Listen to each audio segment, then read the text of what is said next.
In this week's lab, we will be investigating the factors involved in regulating the motility of the GI tract. Power Lab and Force Transducer will be used to measure the contractile forces of a segment of unstimulated small intestine from the rat. You will need to use 2 ring stands in your station. One is for the Force Transducer. The other one is for a metal leaf clamp that will hold a glass bubbler and loop.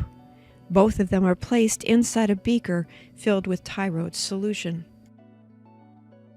The gas bubbler is to provide air to the tissue, so make sure the rubber tubing is connected to the air on the benchtop and not to gas or anything else.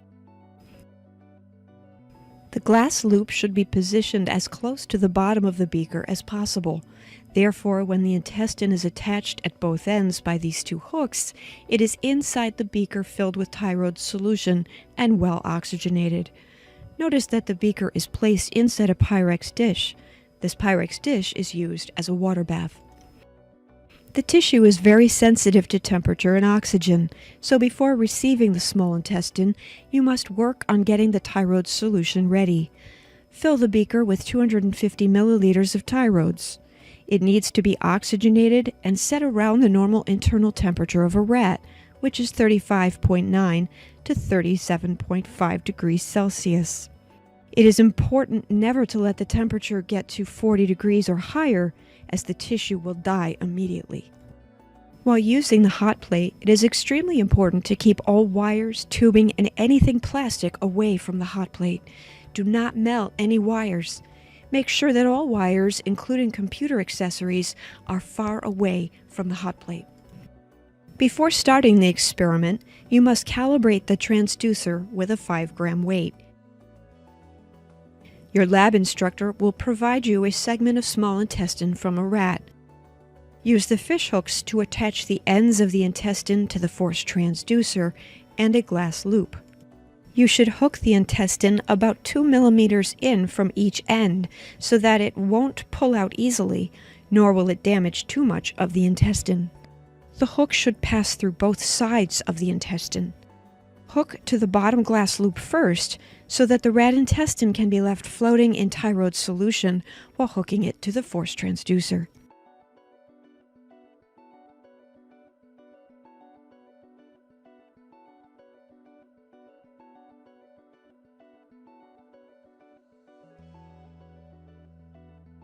Position the glass loop at the bottom of the beaker.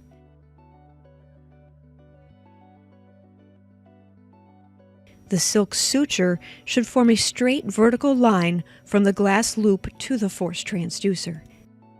The tension of the Force Transducer should be neither tight nor loose.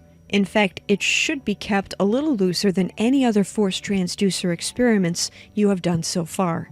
Make sure the small intestine is completely immersed in Tyrode's solution.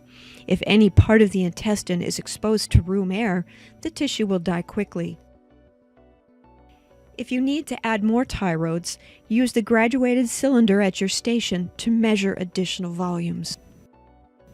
Temperature control is the most critical part of the lab, and one student should be assigned to constantly monitor the bath temperature. If the temperature gets above 40 degrees, the tissue will die. Temperature rises very quickly, and you will miss it unless someone from your group is watching constantly. There is no setting on the hot plate that keeps the system below 40 degrees. The hot plate is only on or off. So if you would like to decrease the heat, you must turn off the hot plate completely. If you notice the temperature is approaching 40 degrees, add ice to the water bath.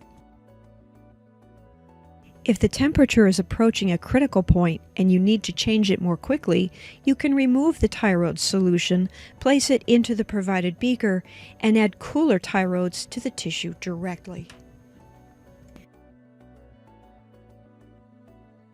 Some important things to remember this week. This experimental setup is prone to mechanical noise. Avoid leaning against the table or tapping the table. You should also adjust the position of the glass bubbler and the airflow so that the bubbling does not affect your signal. A good bubbling rate is around 3 bubbles per second. You might want to adjust the string tension if you cannot see any signals. You must collect all of your data before conducting any data analysis, since the intestine will not last long. Make clear comments while doing experiments. Your comments should include temperature and number of drops where appropriate. Since there are various knobs and clamps used in this lab, make sure all components of the setup are stable and tight at all times. Once you have completed the experiment, remove the intestine and place it in the tissue waste bag for disposal. As always, the hook should be left attached to the equipment when you are finished.